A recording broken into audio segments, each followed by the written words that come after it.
Tem até gergelim, ó. Tem um furinho bem aqui pra sair, tipo, o ar. Poxa, você aperta e faz muito devagarinho. Ok.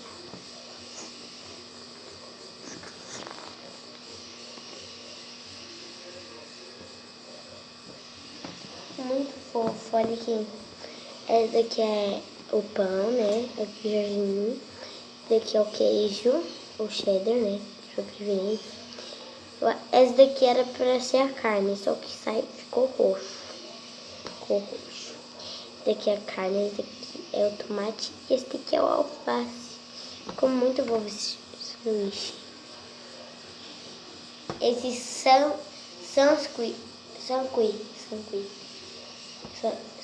sanduíches squishy. E, gente, a mesa de vidro, como vocês podem ver. Mas calma aí, cadê o hambúrguer? Aqui ele, ó, gente. Muito legal. Se vocês gostaram desse hambúrguer squishy, escreve aqui nos comentários. Não se esquece de deixar o seu like, se inscrever no canal e compartilhar com todos os seus amigos. Meu Deus, gente. Eu acho que eu tenho muito amigo. Porque olha que coisa de amizade. E eu vou comprar mais um, na verdade. Eu ia falar dois, mas agora é um. É tipo assim, um de pizza. Olha, super fofo. Um normal mesmo, tipo Best Friends. Esse daqui que é de pedra sabão, escrito Friends. Esse daqui é uma nota musical rosa, mais fininha. Esse daqui é uma nota musical também da mesma, só que mais grossa e ela é cinza. E aqui é escrito Best em roxo. Muito fofo, né? Eu vou comprar um de unicórnio.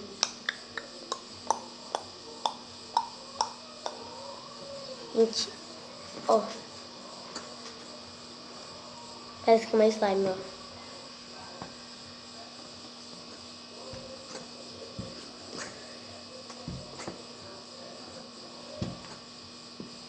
Essa squish é muito legal.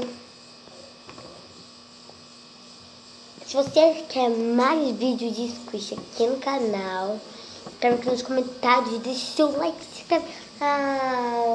E tchau. Sanduíche. Olha que a minha esquina que tem mim. Oi, Dom. Oi, Mel. Oi, Mel. Oi, Dom.